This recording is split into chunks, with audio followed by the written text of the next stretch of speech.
En la observación número 2, en la escuela de Mesita con la maestra Zamora, pudimos ver otra lección de lectura en cual los estudiantes están aprendiendo sobre los conceptos de el propósito del autor y también cómo usar los prefijos y sufijos. Con estas dos observaciones que ya tenemos, puedo ver un tema ocurrente en cual la maestra Zamora hace un buen trabajo en que los estudiantes pueden hacer conexiones interlingüísticas entre español e inglés. Creo que la maestra Zamora usa muchos ejemplos, igualmente visuales, para los estudiantes, para que puedan mejor entender esas conexiones, especialmente con el concepto de sufijos y prefijos. Me interesó mucho la manera en cual la maestra Zamora hizo su lección sobre los prefijos y sufijos, porque no nomás había dicho a los estudiantes un ejemplo y lo que significa el prefijo o el sufijo, pero también le pone el modelo en cual los estudiantes deben de usar para que puedan formar nuevas palabras usando los prefijos o sufijos. La manera en cual la introdució fue el prefijo, la palabra base sería igual a una nueva palabra. Y en el contexto de usar un sufijo, sería la palabra base primero más el sufijo. Sería igual a crear una nueva palabra. Vi a los estudiantes usando este método y refiriendo a sus notas cuando estaban haciendo la actividad de prefijos.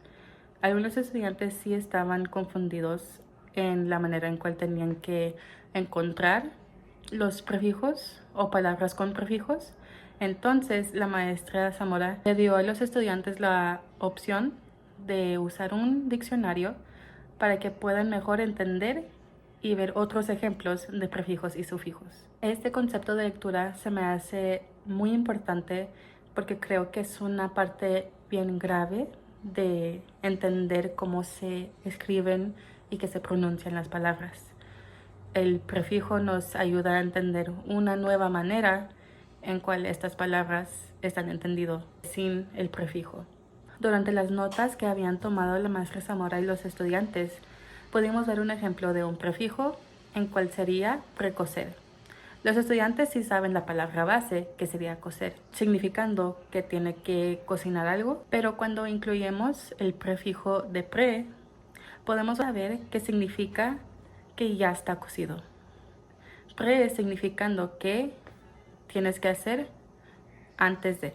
La maestra Zamora hizo un buen punto cuando había platicado sobre la idea falsa en cual los prefijos y sufijos siempre van a ser lo mismo en inglés e en español. Había dicho el ejemplo de hito, cuando usan el sufijo de hito, que sería pequeñito, carrito, niñito. Eso no lo tenemos en inglés. En inglés sería small boy, small car. Con ambos idiomas en cual podemos usar los cognados, es muy importante también hablar sobre los cognados falsos. A veces los estudiantes quieren hacer traducciones literales, en cual los estudiantes van a tomar el sonido y también cómo está escrito la palabra y lo quieren decir en una manera en español en cual a lo mejor no podía ser correcto. Cuando estamos observando con la maestra Zamora, estamos en el tiempo de español.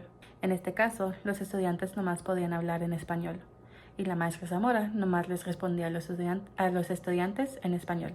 Pero esto no significa que la maestra Zamora no pueda hacer las conexiones interlingüísticas entre el inglés y el español. Se refería a un gráfico de anclaje que tenía en la clase, pero estaba en inglés. La maestra Zamora entiende la importancia de hacer esas conexiones interlingüísticas y por eso cuando están haciendo la instrucción en español se refiere a veces a las notas o a los gráficos de anclaje que tiene alrededor de su clase o hasta los visuales que tiene en su clase para que mejor puedan entender los estudiantes esas conexiones. El segundo concepto que habían aprendido, o mejor los estudiantes estaban esforzando sus habilidades en este concepto, sería el propósito del autor. He visto en esta clase, en las dos observaciones que hemos hecho, de que los estudiantes hacen un buen trabajo en referirse a sus cuadernos de Esslord cuando toman las notas de cualquier lección que estamos aprendiendo, pero que serían en inglés. Los estudiantes refieren a sus notas del propósito del autor para poder decir los tres propósitos, que sería persuadir, entretener e informar. Había un momento durante la discusión del propósito del autor en cual un estudiante había dicho nomás la palabra pie. Y alguien, si no entiende el contexto de esto, se hubiera confundido porque un estudiante está diciendo pie. Pie se entiende como un dispositivo metomectónico en cual P se refiere a persuadir, la I se refiere a informar y la E se refiere a entretener. La actividad que habían hecho los estudiantes durante clase del propósito del autor era que tenían unos bolsillos en cual había pedazos de texto y había una pregunta abajo que decía para cada uno cuál fue el propósito del autor. Y había muchos niños que se referían a sus notas y también se preguntaban pie, ¿qué parte de pie? Se me hace muy interesante que los estudiantes están usando su metacognición para que puedan mejor entender la pregunta y para mejor escoger la respuesta correcta.